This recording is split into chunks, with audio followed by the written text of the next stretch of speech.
And now we would like to invite the final candidate for today. Okay, the most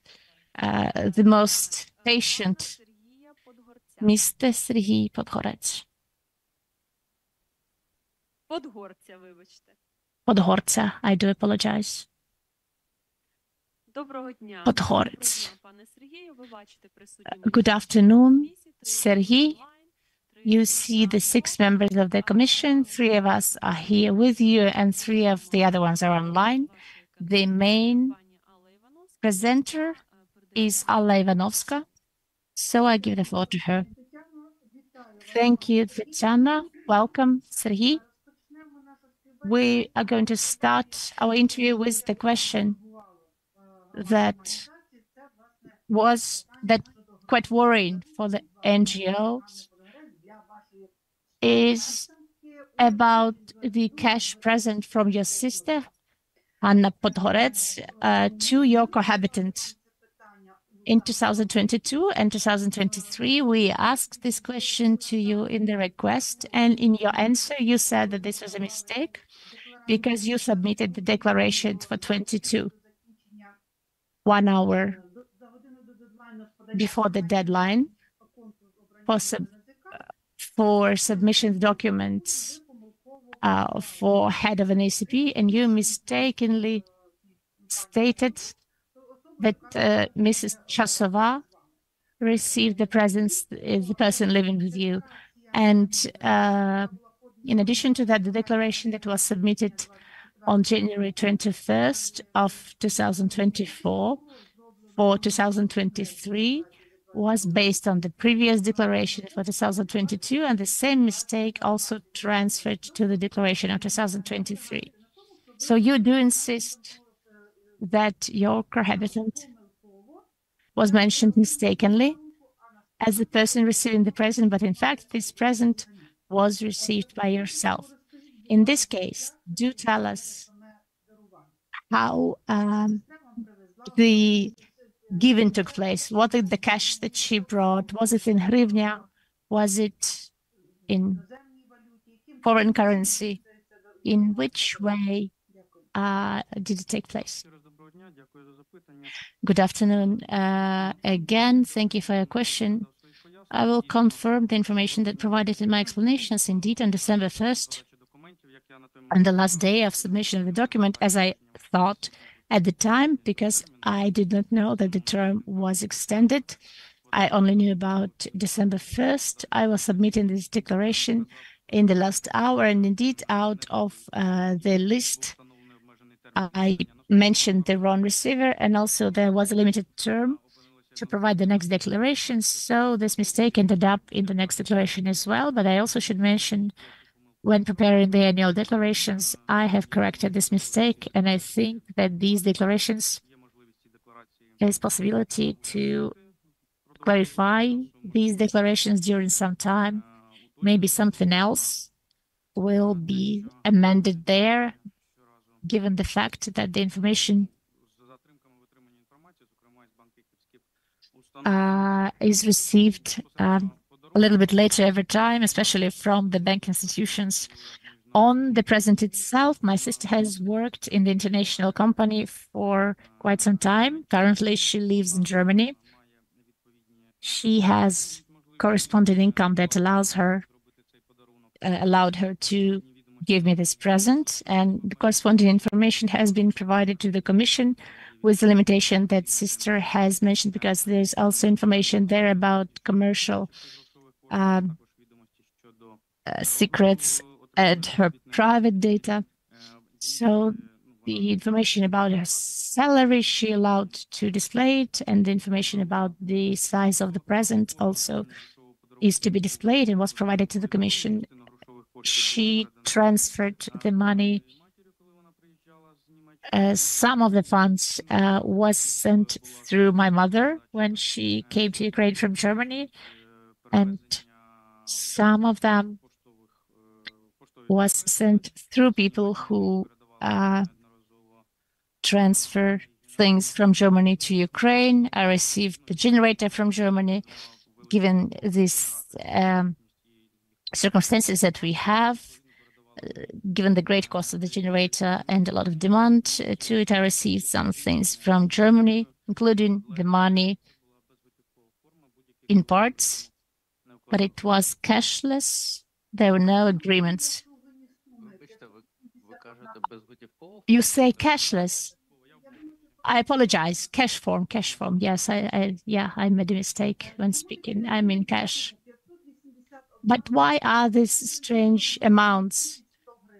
Why is it 581,100 hryvnia? Well, this was the amount calculated with euro equivalent based on the calculations that I made when I was filling in the declaration, because this is the currency exchange difference, and this was arithmetically based numbers when I was filling the declaration in, but the cash was in euro.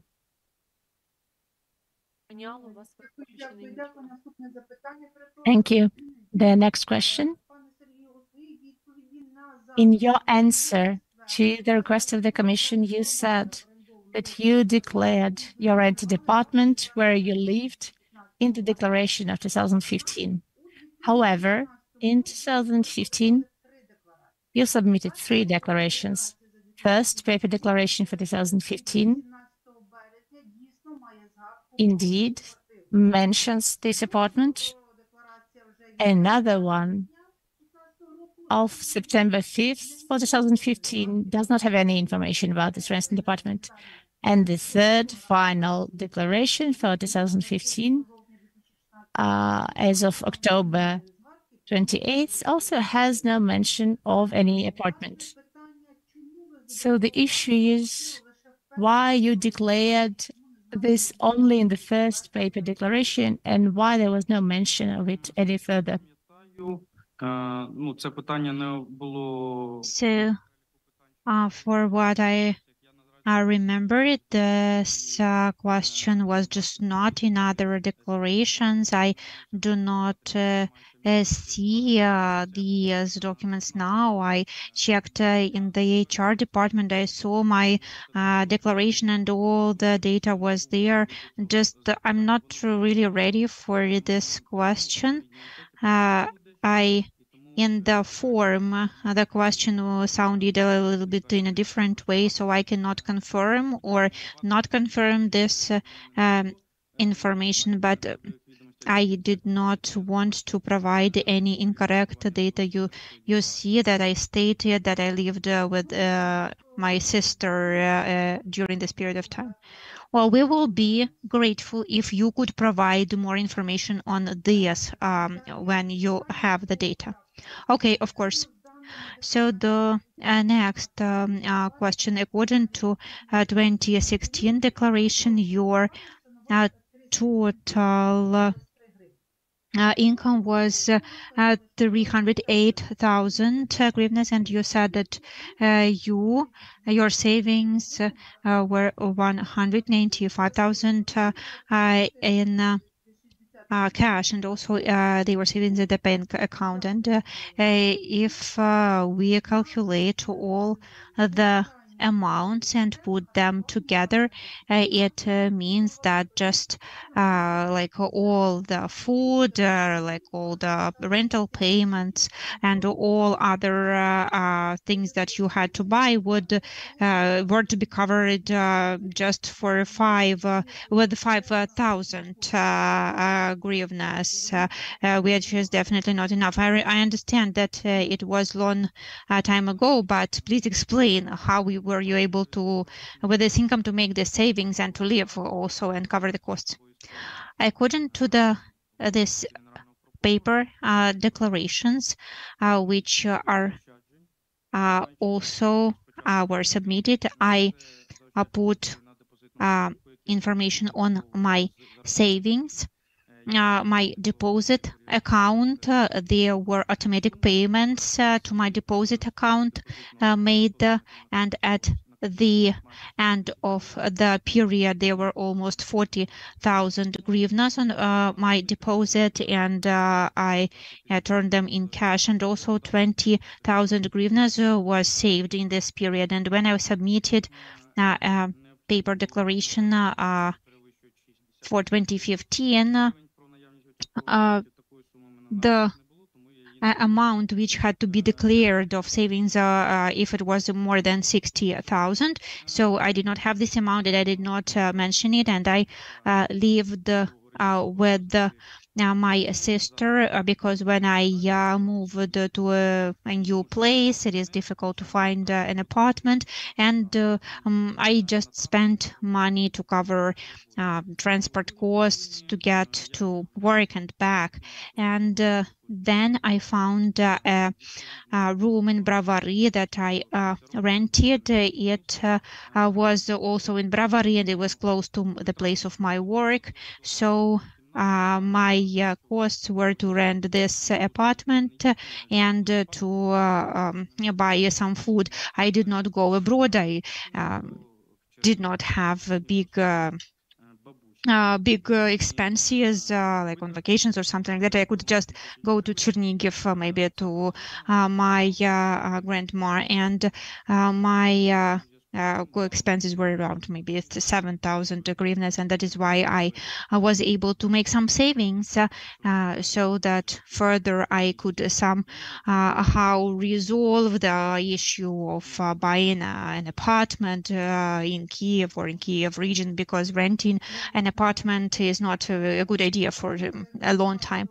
Okay, so I understand when you lived at your sister's place, so she covered food and you covered transportation when you went to job. Well, this was not a lot of money. Yes, you can see it in the declaration from the previous periods. It is all there. Okay, thank you. Another question.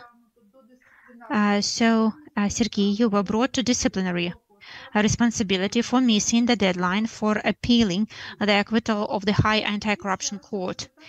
And when asked by the Qualification and Disciplinary Commission of Prosecutors, you stated that you disagreed with the position of the SAPO leadership and the senior group of prosecutors in this criminal proceeding regarding the need to appeal the verdict, and considered it reasonable and lawful.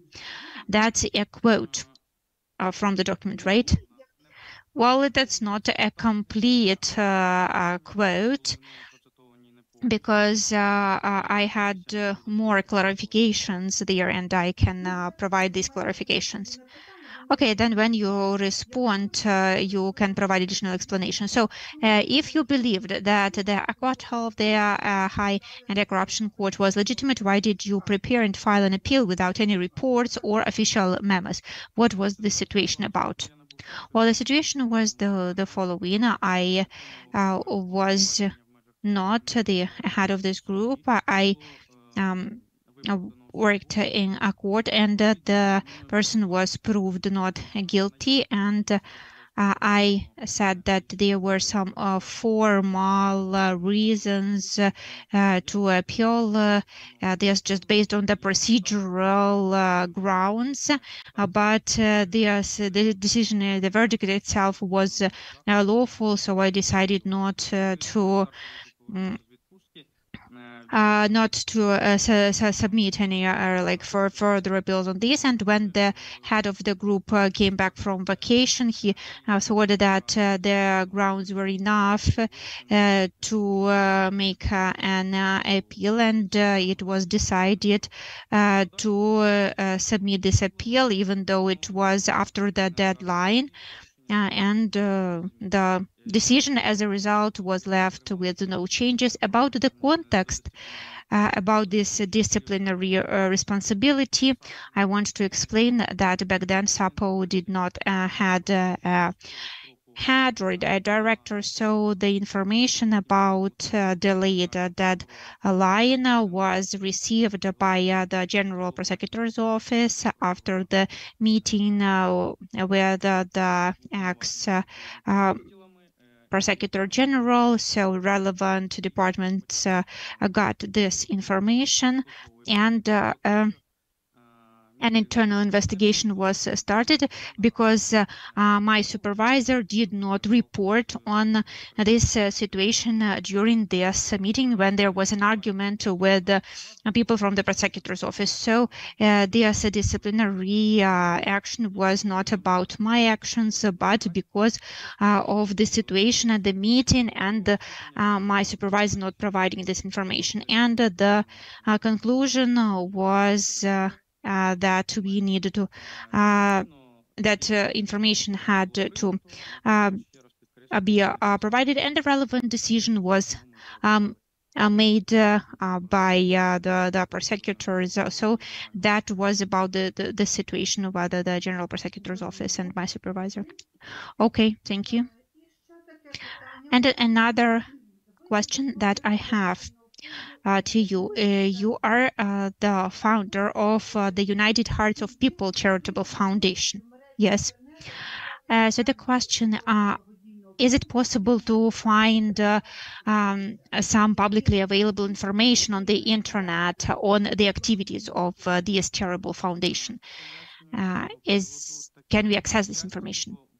I want to explain that this charitable foundation, they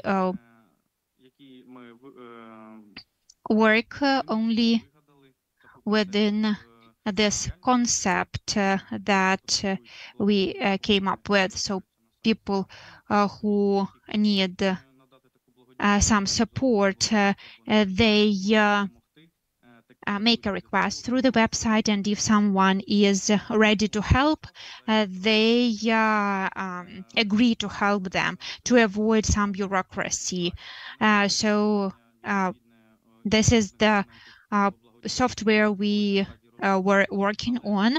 So this website and the concept, they are publicly available. You can go to the website, you can see how it looks like. So we paid for the domain, and there are no activities, no funds are received by this foundation, and no expenses are made. So the aim is just to be a platform for people to apply for help and provide help. We are still developing this website. It is quite complex. I also take part in its development, but also the main work is done by another person who has more experience in IT. So, as I understand, it is targeted support to people who need help or support. So that is why it is not very like visible or known. Well, it is actually a tool to bring people together with no intermediaries involved. It is like an IT tool, IT platform, so that people who need help can find those who are ready to help. It can be an app on the phone or a website to make things simple and accessible, not like it is usually done.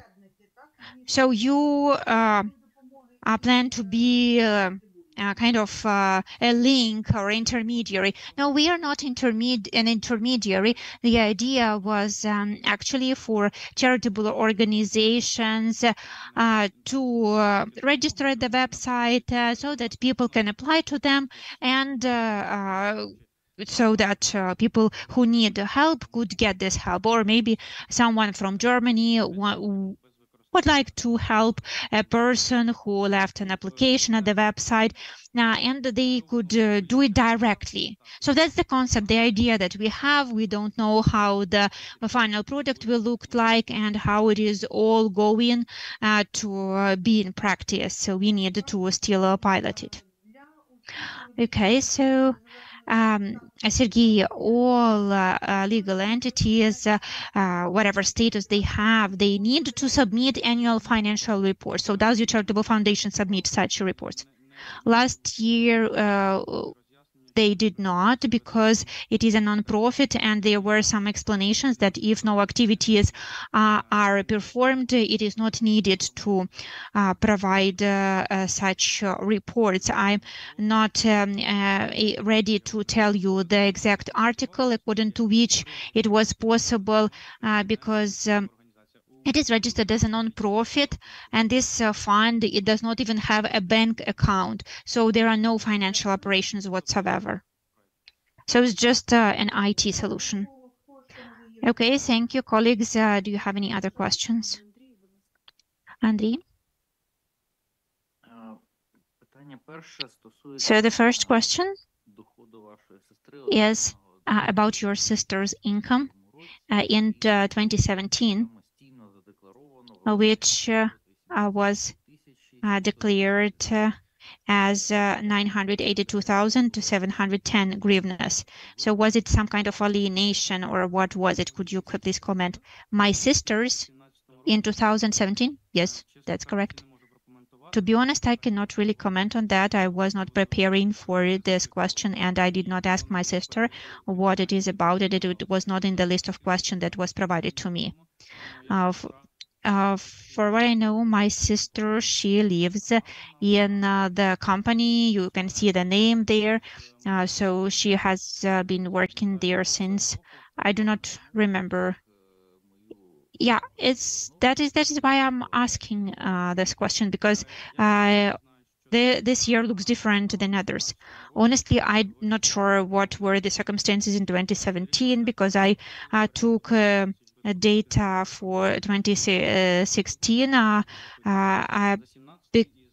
for 2021, 2022, I asked her to provide this information. But the year that you're asking about, I'm not ready to answer this question. I don't.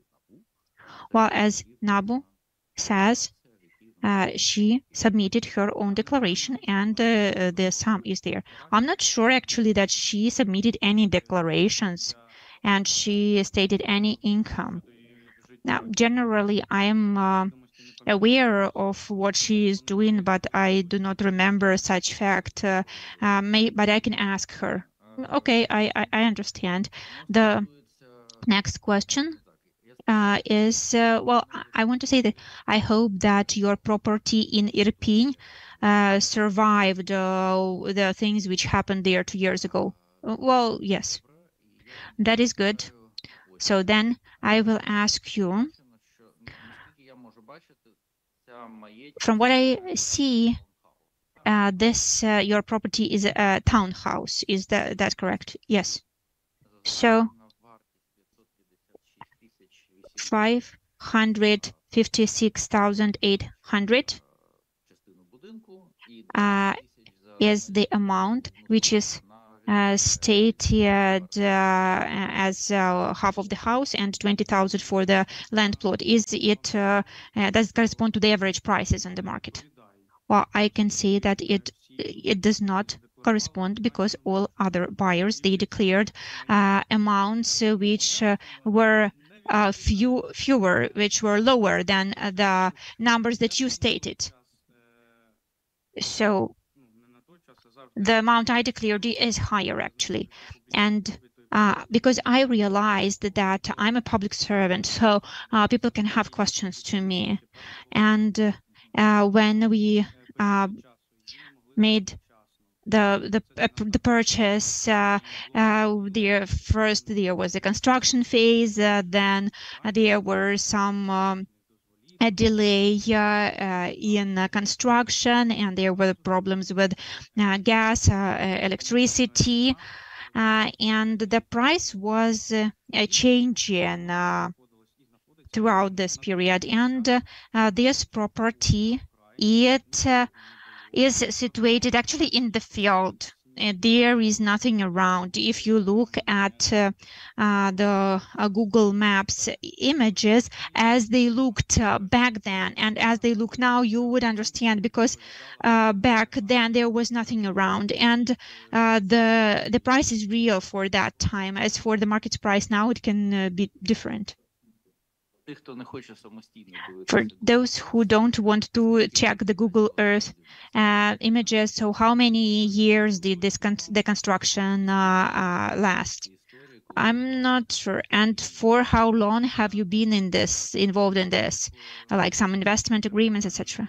Well, this question was not only in the list that I received before this interview. I was not preparing, but it took several years for sure. And then it took some period of time when we made sure that electricity and gas is installed, and then we had to equip a bathroom and at least to do a major repair in one room, and then we started living there and making other improvements and renovations. But the conditions at the beginning, they were quite harsh. As for the specific period of time, I'm not sure of that, but you can check the documents, right? Well, not all the documents, unfortunately, because my wife, she unfortunately lost her passport because this area was occupied and my neighbor was killed. Their situation there was very bad. Very bad things were happening. So unfortunately, not all the documents are available, because we try to keep, of course, our personal documents and documents for all the property, but not all of them are accessible now.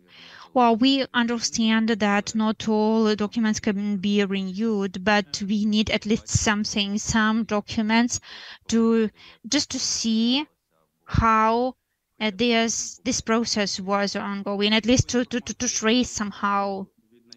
Well, I will try to provide the information that I can access. Okay, I have another question about your partner, Tatiana. I have noticed that on June 7th, 2022, there was a registration of a land plot. So half of this land plot belongs to her and another half to Mr. Kovalenko. I'm not sure who he is. Maybe you will tell us. And it is in Transcarpathian region. This Mukachevo district, which is quite famous. What is it about? What are the grounds of acquisition? Were there any expenses, etc.? So could you explain, please? Because we can see from your declaration in 2022. So what was it? Could you explain? Ділянки не 15 тисяч, а 1500 – це технічна помилка. 15,000 and not 150,000. It was a technical mistake. It has been corrected in the annual declaration. So about this, there is no question. But on the location, it is Mukachev region, but basically this is the village that is located remotely. And the land plot indeed was bought for two people. Kovalenko is the father of the boy I christened. And we started together this project with the charitable fund because he is a highly qualified IT professional. And in that period of time, my wife lived in Mukachevo. They were renting part of the house together with the boy I christened and his parents. So they accordingly decided, since my mom and grandma live in Chernihiv, which was, everybody knows, almost occupied and encircled. And the grandma and mom of my wife live in Kryvyi Rih, where there were quite serious problems and the front line was getting nearer. There's constant shelling, and also now there is also problem with water supply, electricity supply, and all the other things that you could imagine. So we decided that in that location it will be safer to build some kind of property where, under extreme conditions, we could bring everyone further from the threats. So it's 2022, the height of the aggression of the Russian Federation. and they searched for the land plot themselves. As far as they let me know, they traveled everywhere in Mukachev district and found this land plot that was on sale. They were bargaining and they achieved this price when the registries. How much was it? I provided the agreement. It's 124,000.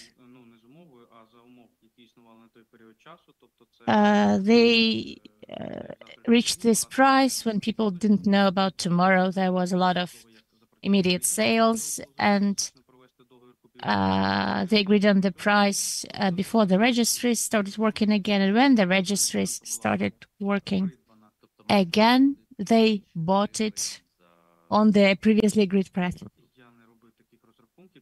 So is it less than 10,000 hryvnia per 100?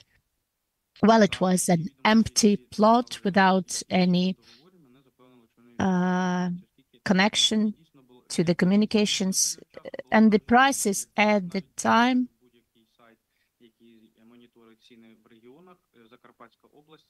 and anybody who monitors the prices, Zakarpattia Oblast, since the start of the full-scale invasion, it grew times and times.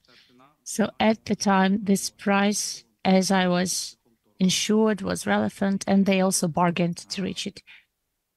Please let me know.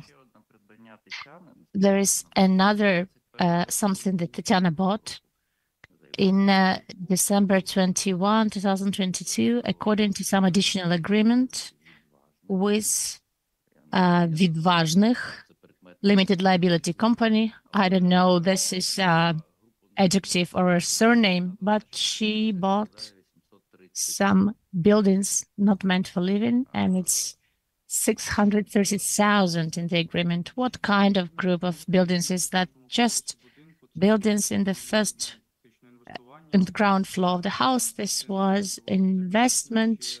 We partially invested in this building before the full scale, as far as I remember. But this issue was also not on the list of the questions that I was asked. So I'm not ready with detailed calculations on this purchase. But in general, this was the building that we've been investing to in order to buy it, and then it was considerably damaged as a result of shelling. It's on the other side where there were active combat actions. It was repaired. And did you provide the money for buying this property? Yes, this is our joint savings. We have a lot of loan history. We took out a lot of loans to further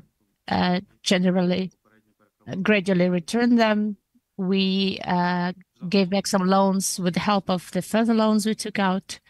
But yeah, it was mostly the money that we had, and the sister also gifted us some money. I'm not ready to answer about the period of time that you're asking about right now.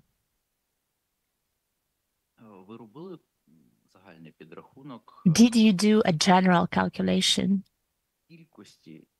of the number and cost of property that Tatiana bought in the recent 5-6 years? All the property was bought together, and the general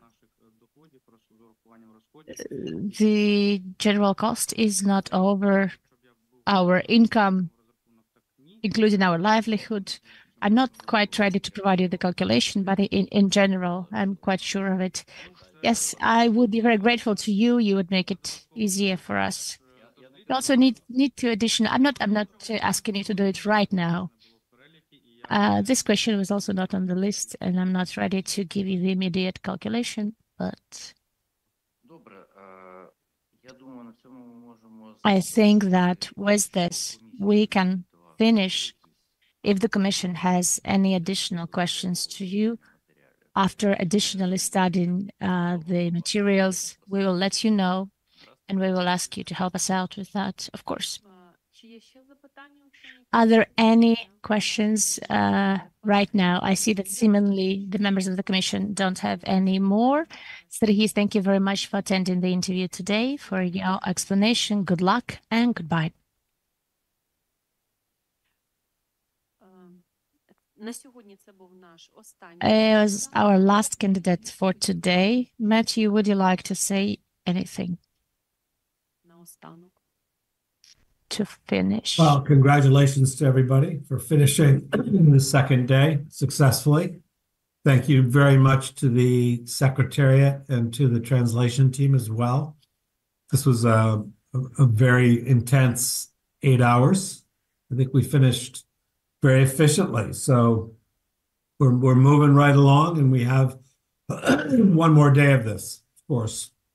So anybody have any questions about what happened today or about what we're going to do tomorrow?